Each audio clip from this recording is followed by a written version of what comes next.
Bonjour à tous, aujourd'hui une nouvelle petite vidéo sur les petites histoires.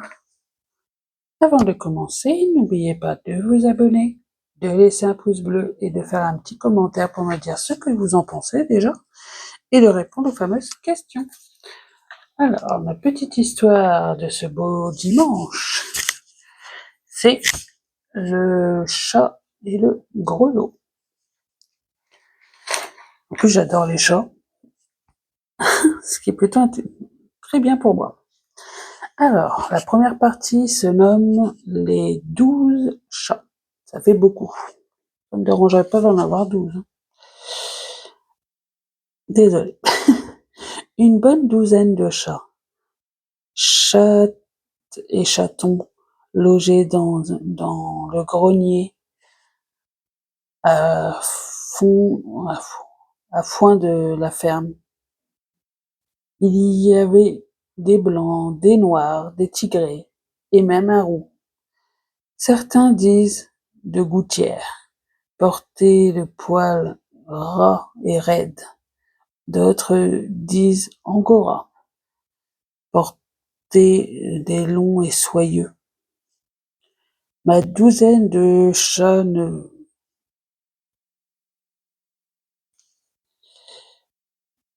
se ressemblaient, se retrouvaient dans le grenier que dans la journée. C'était une pièce fort agréable, sombre et tiède, avec un morceau de botte d'herbe sèche et odorante, où chaque chat pouvait se creuser un nid chaud et douillet pour dormir. Dès que le coucher de soleil, nos chats et chatons, l'un après l'autre, ouvrit un œil puis l'autre, bâillait et s'étirait ses pattes, essayant leurs griffes sur la poutre, puis se glissaient à travers la prairie afin de gagner du bois toujours tout noir là-bas. Dans le bois, il allait chasser. Les uns attrapaient les souris et mulots, d'autres croquaient des lapereaux au fond d'un terrier, et les plus agiles, des oiselets endormis au lit. Certains surprenaient un hérisson en marche, ou une couleuvre en promenade.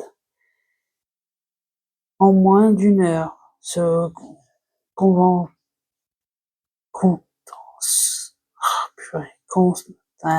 contentaient d'un butin ou d'un scarabée engourdi par le froid de la nuit.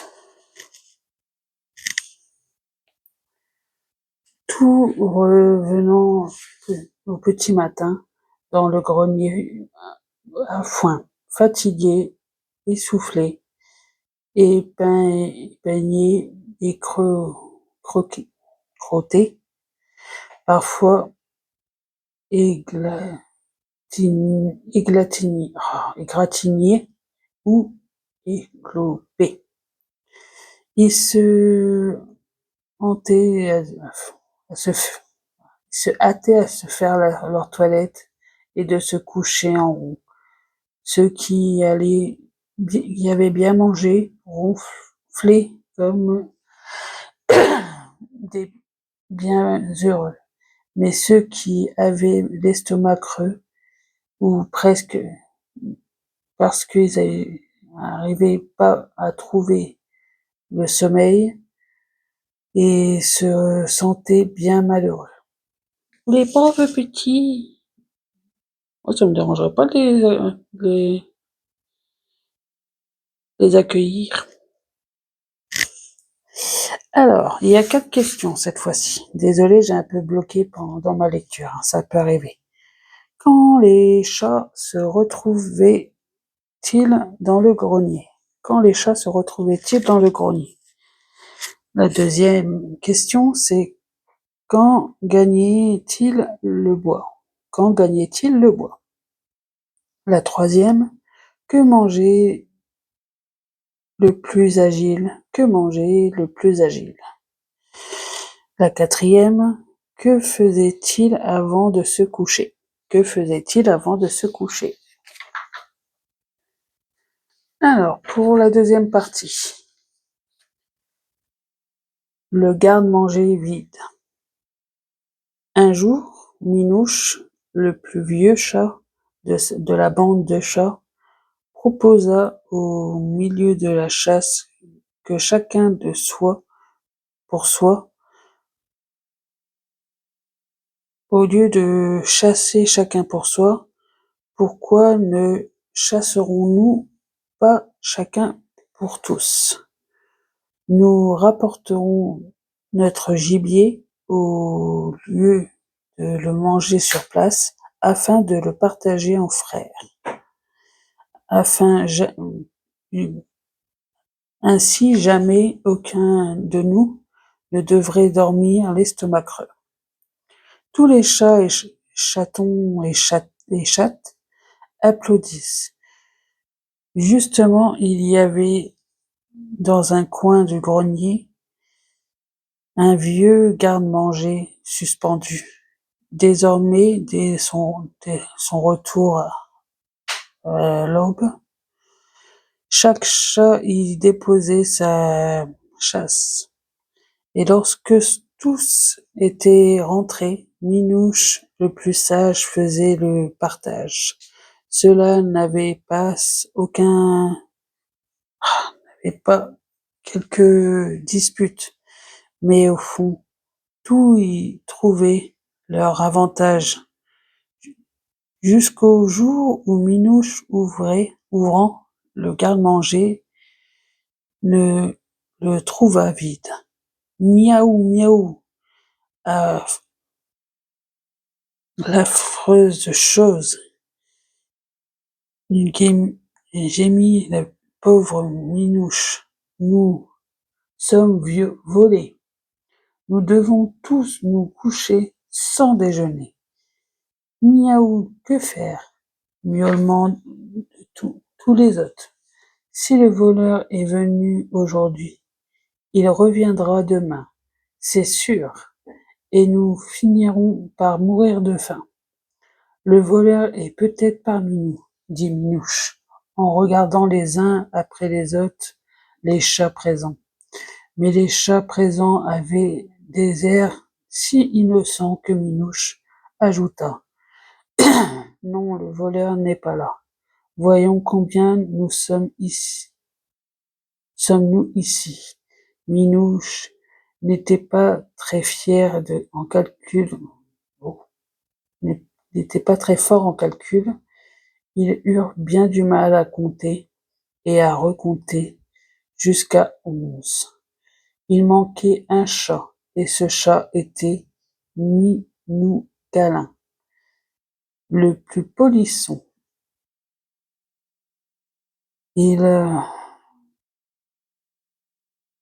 Et qui méritait bien son nom. Il ne l'emportera pas au paradis, il sera puni, grogna Minouche. Mais comment faire?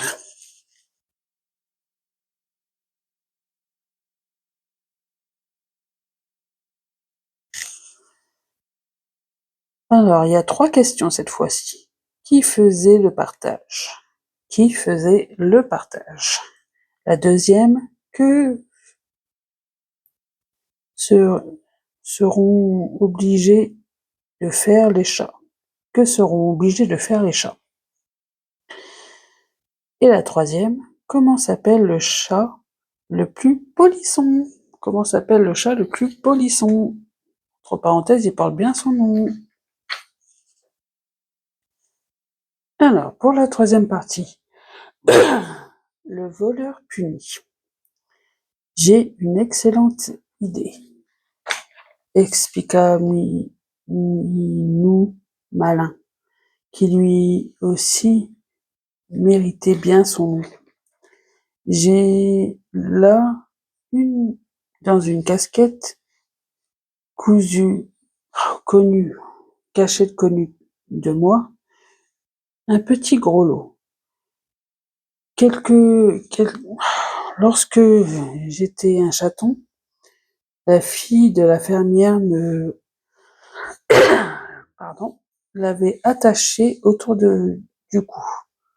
Sous prétexte de me rendre plus beau, ce gros lot me rendait fou. Nous le mettons parmi le gibier dans le garde-manger. Et Minou Coquin, qui doit tout dévorer bien vite, de peur d'être surpris, sans aucun doute l'avalera. Et le lendemain, avant que Minouche ne fasse le partage, une boule de poil bondit, tout affolée, à travers la grange, comme une flèche. C'était Minou Coquin, qui avait avalé le gros lot en même temps que le gibier, et le gros lot était dans son ventre. À chacun de ses mouvements il sonnait.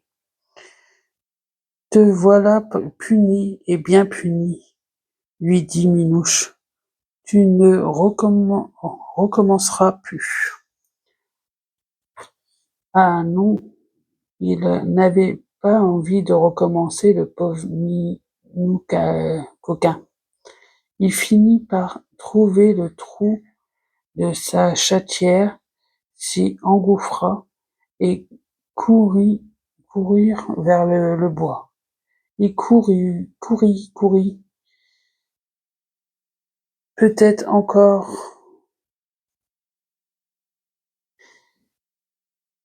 un soir, il allait rencontrer sous la fontaine, et qui filait un vieux bonhomme qui cherchait des champignons m'a assuré qu'il avait croisé plusieurs fois un dring-dring. L'histoire de Minou Coquin est connue de tous les chatons. Lorsqu'il mange, il s'assure, il remue la tête de haut en bas et de droite à gauche. Vous avez remarqué? Alors, il y a 2 questions cette fois-ci. Que dit Minouche? Que dit Minouche? Et qui a croisé le Minou Coquin? Et qui a croisé le Minou Coquin? Alors, pour aujourd'hui, c'est fini. C'est déjà bien, je dois dire. Avant de partir, n'oubliez pas de vous abonner, de laisser un pouce bleu, de me faire un petit commentaire pour répondre à ces fameuses questions et me dire ce que vous en pensez. De continuer à me suivre sur les vidéos que je fais, que ce soit pour les vertus, parce que j'aime bien parler de ce que je fais, des fruits, des légumes, des aromates ou autres. Pour ceux qui peuvent, des histoires d'horreur, et avec le temps, il y aura tant d'autres choses. Surtout les recettes, parce que j'aime bien ça. Alors, à bientôt et gardez toujours le sourire.